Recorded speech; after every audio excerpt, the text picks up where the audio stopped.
SES একাডেমিতে তোমাদের সকলকে স্বাগত। আজকে ক্লাস 9-এর প্রশ্নবিচিত্রা থেকে ইতিহাসের 5 নম্বর স্কুল মডেলটি দেখে নেব।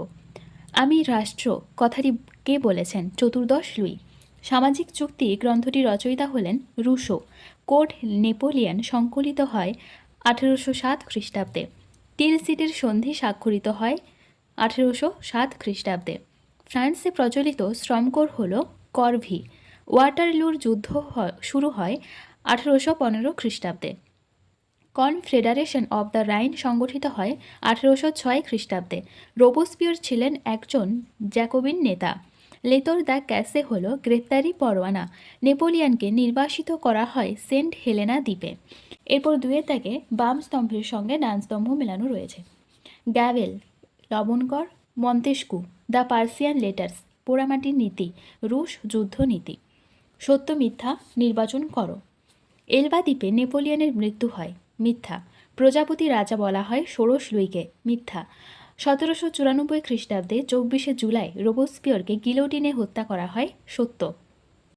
বিভাগ গ 3 দাগে রয়েছে বিরাট আশা কি? এটি রায়মার্টিন সহায়িকায় 54 নম্বর পৃষ্ঠাতে রয়েছে। বিরাট আশা কি? পরের পৃষ্ঠায় এ অবধি। 3-2 রয়েছে অসিয়া রেজিম কি? এটি 53 নম্বর পৃষ্ঠাতে রয়েছে। অসিয়া রেজিম বলতে কি বোঝায়? এরপর রয়েছে শত দিবসের রাজত্ব বলতে কি বোঝায়? শত দিবসের রাজত্ব, এটি 102 পাতায় 69 নম্বর কোশ্চেন। এরপর রয়েছে মহাদেশীয় অবরোধ ব্যবস্থা কি? এটি 101 পৃষ্ঠায় রয়েছে। মহাদেশীয় অবরোধ ব্যবস্থা বা কন্টিনেন্টাল সিস্টেম। কোন সময়কে নেপোলিয়নের যুগ বলা হয়? এটি 96 পৃষ্ঠাতে নেপোলিয়নের যুগ। এখান থেকে এই অবধি লিখতে হবে।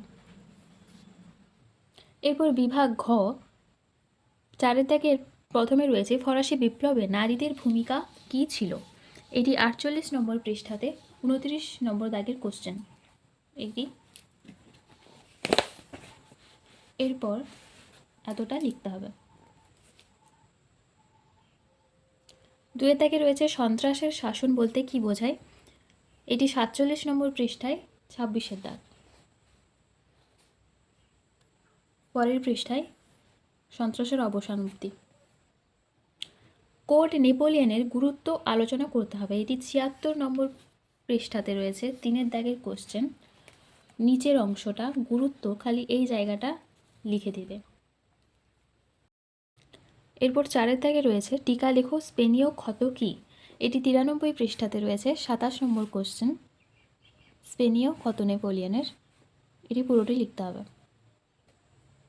এরপর 5 দাগে বিভাগ উঁতে রয়েছে সাম্য মৈত্রী ও স্বাধীনতা প্রতিষ্ঠা ফরাসি সংবিধানের ভূমিকা এবং এই সংবিধান ফরাসিদের আশা আকাঙ্ক্ষা কতটা পূরণ করতে পেরেছিল বা সফল হয়েছিল। এটি 33 নম্বর পৃষ্ঠায় সহায়িকাতে রয়েছে।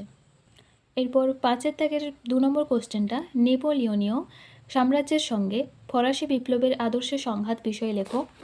এটি 79 পৃষ্ঠাতে রয়েছে। 8 নম্বর কোশ্চেন। এই অবধি লিখতে হবে তোমাদের। যদি তোমাদের ক্লাসটি ভালো লাগে তাহলে চ্যানেলটি সাবস্ক্রাইব করো, ভিডিওটিতে একটি লাইক দাও আর কমেন্ট করো, বন্ধুদের সাথে শেয়ার করো।